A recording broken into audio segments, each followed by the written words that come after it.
Welcome to the future of education. And now, here's your host, Michael Horn. Welcome to the future of education. I'm Michael Horn, and excited about today's conversation as we continue to work for a world in which all individuals can build their passions, fulfill their potential, and live a life of purpose. And to help us think about some of the steps we can take to do that, particularly as districts are staring at a fiscal cliff right in the face right now, is Paymon Rouhaniford. Paymon, it's so good to see you because we've talked the last few times on the phone, but not actually on video. So it's good to see you. Thanks for joining us. Thanks for having me. Yeah. So before we get into the company you've started, Timely, and some of the early successes that you've had and helping our audience understand the problem, just love you to talk about your own journey of education entrepreneurship and the work you've done in education and how you come to this current challenge and opportunity that you're seeking to help educators with. Yeah, it all really starts from lived experience. And so I started my career as a sixth grade teacher in New York City, drew some connections between what was happening inside of my school in West Harlem and the decisions the central office was making, and wanted to be a part of those more systems level solutions. And that led to a career working inside of districts. And so I was in the Bloomberg administration working for Chancellor Joel Klein. We got termed out. I crossed the river to New Jersey, where I worked in Newark Public Schools and ultimately became the superintendent of Camden, New Jersey. And Camden was a really, really formative experience. It was a school district that was put under state control right at the time I got appointed. I was the first superintendent appointed subsequent to that very fateful decision. And I was the 13th superintendent in the prior 20 years. So there's just a lot of turmoil, a lot of turnover and confusion. And that experience, and I describe it as the best job I've ever had that I never want to have again, deeply shaped the work I'm doing today. And so immediately after I did that for 5 years, immediately after that experience, I started a nonprofit called Propel America, which is in a different space, but it speaks to a major pain point we felt in Camden, which is we increased the college matriculation rate. We changed the college going culture in Camden. There's a four-year college pennant hanging in every classroom and hallway. Deeply proud of that fact. And at the same time, we saw a massive uptick in stop-outs, our students leaving traditional higher ed and entering the labor market with debt and little additional earning ability. And so Propel America kind of drives a solution in that chasm of a challenge. And this is one I know you know quite well, kind of various hats you wear, Michael. We created a model called Jobs First Higher Education, which was intended to basically get young people into a living wage job, but also the ability to get college credit so they could stack into a higher degree. And so I did that for a few years, and then Timely. And Timely, the road goes back again to Camden. It was actually a board meeting I went to at the start of our first or second school year. And there were a lot of angry teachers in the room, and some students and some parents. And I learned that we didn't stick the landing for scheduling. We didn't get scheduling right for one of our high schools. And students were in the cafeteria. There was a lot of confusion of the school. And I got under the hood of scheduling. First time I was truly accountable for scheduling. And what I learned then was I had sort of three aha moments, and this obviously connects to Timely. The first was I couldn't believe how freaking hard scheduling was, and just how complicated of a problem it is to solve. The second was I couldn't believe how few tools and solutions there were. So there was really nary any sophisticated answer to the challenges that we were confronting, and so we were using Google Sheets and whiteboards and bulletin paper. And then third, just what a missed opportunity it was. Scheduling sits at this incredible intersection of the student and teacher experience, innovative staffing and budget solutions, and yet here we are just like mousing around Google Sheets and whiteboarding our way to a schedule. And so that led me to this realization over time after I had left the superintendency that scheduling shouldn't have to be this process you suffer through and endure, but it should actually enable your core priorities. Sorry, I'm just like there's so many places we could go in this conversation because Propel America and the solution you built there, I think, was really ahead of its time in many ways. I'm just thinking also of all of the school districts now coming to this realization of, frankly, the lackluster results that so many colleges are getting for their students, right? Even when they get them to college, as you started to do in Camden, and how sort of what a visionary company that was. And it strikes me the Timely is much the same as you say it, right? Like the biggest use or sort of how we can impact the lives of students is through the use of time and people in ways that better get them, the progress that they need to get done. So let's dig deeper on what Timely is then against that problem that you observed in Camden when you were superintendent. Yeah, our belief is that the master schedule should be the beating heart of a school. The way you use time and resources is as paramount of a decision as one can make as a systems leader, as a school-based leader. And instead, right now, the reality for most school leaders and for district administrators is you're just suffering through this process. You're just trying to get to the finish line. And generally, the starting point for most folks who are responsible for scheduling, they just roll over last year's schedule, which is understandable because there's a huge disincentive to recreate your schedule. Again, because of how complicated it is. And when you're rolling over the schedule, that's how you can inadvertently calcify both inefficiencies and inequities. And so the idea behind Timely is you should create a schedule that's aligned to your priorities that enable your priorities, be they academic, budget, and staffing. And to do that, you need a really sophisticated tool, a sophisticated set of supports, and there just really aren't many out there. So how do you start with those? Because the big question there, right, is priorities. And a school being clear about what those are. I can't tell you the number of district superintendents I meet with, and they're like, these are our 20 priorities. And I'm like, if you have 20 priorities, you have none. So how do you really help a district and their leadership team first figure out, like, what is the core thing that we need to focus on? It varies completely, district to district, CMO to CMO.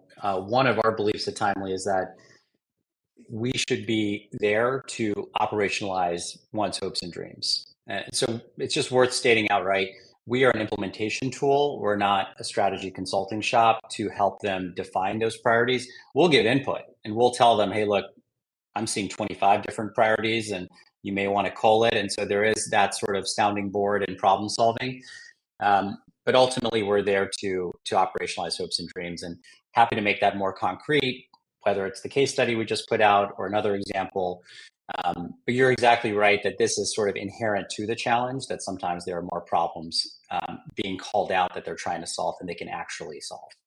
Well, let's go just where you suggested then. Let's take a case study where a district you've worked in, um, and I'll let you choose the one, and just sort of talk to us through how you helped align the use of time and resources with the priorities that they actually held. Yeah, so our largest pilot partner. So last year we wrapped up a pilot working with 17 schools spanning 3 districts across 3 states.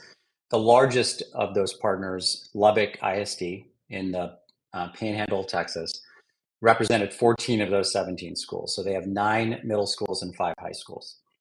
And so Lubbock came into scheduling with sort of one overarching challenge, which is they had experienced and are still experiencing declining enrollment. And so the budget pressures created by that, and also the fact ESSER funds are expiring, and you touched on the fiscal cliff at the top of this conversation, that's exacerbating those budget pressures. And so they wanted to begin the first year of a multi-year process to essentially confront that challenge and to use their words, to right size the district. And at the same time, they had some core academic priorities. At the top of that list was middle school performance.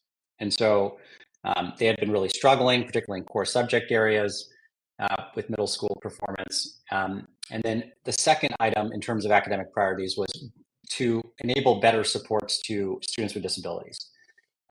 Even as their overall enrollment had been declining roughly about 10% over the last 5 years, their students with disabilities, their special populations were increasing during that time. And so they wanted to figure out a way to dedicate greater resources and supports those special populations. So enter timely.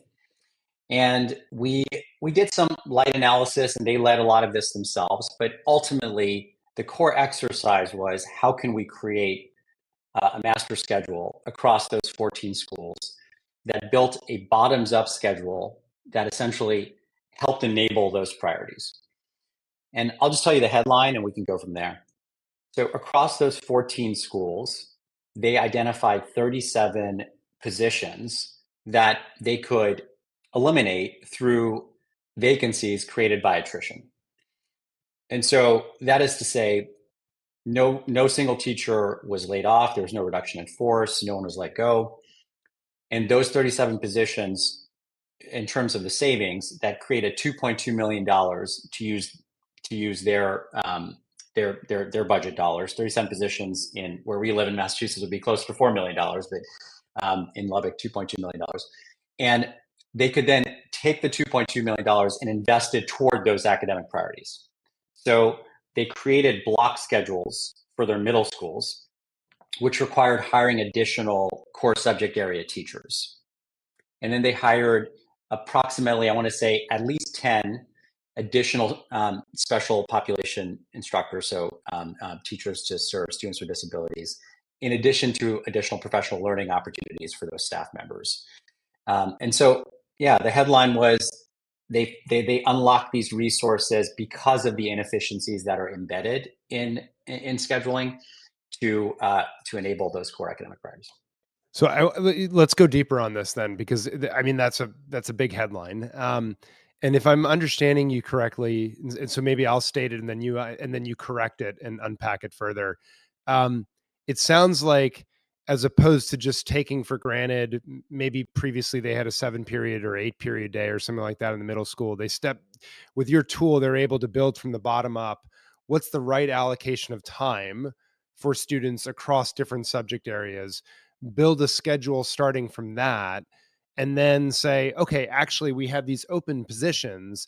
We don't need to hire for those. And we're going to take that savings that we realize from not hiring those and instead hire teachers in the priorities that we actually have, which is around these core subjects in middle school.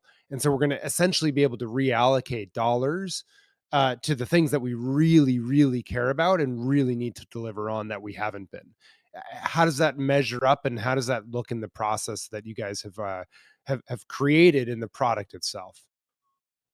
You capture that really well. And so, in terms of how did that play out, their target average class size stayed the same from last school year to what they were hoping to create this school year, which I think is really important and interesting to call out. And what they learned through scheduling with us, and part of what we're passionate about in terms of helping other decision makers at districts or charter management organizations realize, is by using the scheduling process, you can identify where you have a mismatch of resources, where you might have inconsistent teacher loads and class sizes across schools. Because again, that common practice is you're just rolling over your schedule, which teachers are returning, and you're sort of in cruise control, right? By building a bottoms-up schedule that's based on student course requests, what are students asking for? What do students need? You can actually ultimately not only deliver better outcomes for students by virtue of a higher percentage of students that get their course requests fulfilled. You can not only save hundreds of hours of time through just an easier process and using a tool and a team of educators to support you, but you can identify those inefficiencies by just creating more consistent allocation or some intentional approach to more equitably allocate resources to schools. But what we almost always see is there's just a lot of randomness in the way decisions are made to allocate resources. There's a lot of, at times, and this is all well intentioned, right? A squeaky wheel, the school leader that's really good at advocating for resources at their school and has maybe a lot of political power, whatever the case might be. And you end up having these inconsistencies that can really create inefficiencies. So I remember the famous Marguerite Rosa. I can't remember the name of the book right now, but she has this book on school finance, right? And I remember one of the case studies being something like, you think your core priorities are, say, math and reading, but in fact, when we look at your budget on a per pupil basis, and you realize that it's like 7 students for the cheerleading teacher or something like that, that you're actually really allocating the most money to cheerleading. And that actually maybe is a stronger statement of what your actual strategy is rather than what you profess to want to be focusing on. How much of that are you finding? Like where people are like, whoa, you mean I'm doing that? I had no idea. Well, I do think the fiscal cliff and the realities for some districts, I don't want to say all of them are falling into this trap, um, but where they have used one-time money to plug recurring expenses, I do think they're now being confronted by these realities. They're looking at their athletics budgets and other budgets that speak to a different set of priorities than the ones they profess and the ones that are in their strategic plans that they're sharing out at their school board meetings. Yeah, and often, right, strategy is what you actually do, not what you say. So you're helping them reset that, and it feels like the grounds up process, again, if I'm understanding, is sort of like a zero-based budgeting approach as opposed to just what did we do last year? We're going to add 5% or subtract 5% or whatever it might be, adjust on the margins. You're really building up. If districts start to do this work with Timely, I'm just sort of curious, like how imaginative it could get, right? In the sense that I heard a friend, Alex Hernandez once say, like, schools, I think, don't realize how much freedom they're giving up when they just start with that master schedule and assume that that's a given. That when you rethink that, you can really, reimagine time and space in some dramatically different ways and the use of staff. um, how creative do you think you might see districts start to get if they start to build from that bottoms up as your tool starts to take them through? Well, I think ultimately the possibilities with scheduling are endless. And by the way, I love Alex. I'm not surprised that he said that, and that's a lovely anecdote. Um, to the extent a school or a district wants to see their middle and high schools go through some sort of redesign process, that in itself is such a daunting task to consider scheduling through Google Sheets and whiteboards. And so you could completely rethink not just your bell schedule, but just the way your school is designed and operates. And scheduling ultimately ends up being the key disincentive to go through a process like this, like that, to kind of rethink your values, or just to kind of operationalize the values that were already there. And so, yeah, the possibilities are really endless. You can introduce dual enrollment. You can recreate the structures in place that have prohibited your students to be able to access higher level coursework or certain experiences outside of the school building. And so again, our job at Timely is not to come in and tell them how to do that and what exactly those priorities should be, but to give them a tool that can allow them to explore all of those possibilities and to ultimately enable those possibilities. Very cool. So we've spent a bunch of time on the why. I'm going to come back to the why at the very end and sort of what you can imagine, but I want to spend a little bit of time on the how, like the how does this tool really do something different from other tools out there on the market. I think a lot of people will say, yeah, I hear you on the Google spreadsheets, but I also have my master scheduling, whatever thing I've used for 20 years. Um, how does the work, like, how do you ingest these priorities, look at what they're doing now, build something different? How does the tool actually accomplish this? Yeah, the solution is two parts. Part one is a software application. And the important element of the software we've created is we're using optimization technology. And so optimization technology, you see it in the healthcare system with hospitals and nursing schedules. You see it, logistics companies, transportation, et cetera. As tends to be true with education, we lag a little bit in adopting certain elements of technology. And so the optimization technology helps put the puzzle together and take a lot of the guesswork out of the educator's hand. And so that's really important. But also, it's paired with critical support from a team of former educators, people who have built schedules before. So I'm not the only person on the team that has worked inside of schools and districts, and we've got former directors of operations from charters who have built schedules, folks who have worked inside of district schools building schedules, and so our ambition was not to create a piece of software and hand it over to schools and walk away. That's not the impact we're seeking to have in the world. We actually think it's really important to have that layer of support. And the reason for that is it's one thing to teach someone to use a piece of software to build a schedule, but it's another to support them to build the best possible schedule that is aligned to their priorities, that enables their priorities. And so there's a lot of troubleshooting and problem solving. As you're pulling certain levers, what does that mean by way of outcomes? What are the sort of benefits and trade-offs of various constraints you put in to get to a schedule that optimizes ultimately for the percentage of students who get a full schedule? And when you're doing those constraints, because obviously trade-offs, I imagine, is the art of this, right? Is that you can't, not everyone gets the perfect thing, but I guess you're probably trying to make sure that they get an acceptable solution at minimum, and then build the optimization from there. Like, how do they think about, how does a district think about the trade-offs that they're willing to make when something comes up and they say, "Gosh, this or that, I do have to make a choice." Yeah, I'll give you a couple examples to make that more concrete. So one time we built a schedule with a school and we saw that nearly 100% of the students got a full schedule, which is pretty unheard of. So our target is 90% or higher. And when I was working in Camden Public Schools using hand tools, we would get about 65 to 75% of students fully scheduled, and then you have to hand place the rest. And this is a very time intensive process. And we anecdotally 65 to 75 for your first run, fairly common. And so with this school, we hit well north of 90%, close to 100%. We looked at it a little further and we realized the teachers on average were switching classrooms twice a day. And that was a lot to ask of the teachers. So we introduced a new constraint that minimized the amount of classroom hopping for teachers. And that brought the percentage of students fully scheduled down modestly. And that was the right trade off for that school to make. Another example would be we want to make sure every teacher has one prep, but we also want to ensure that there's a PLC on top of that. But we're not, but like, can we actually pull that off? And this is like the status quo today where it's such a disincentive to create one schedule, yet alone two. So to like slog your way to compare and contrast two schedules is very challenging.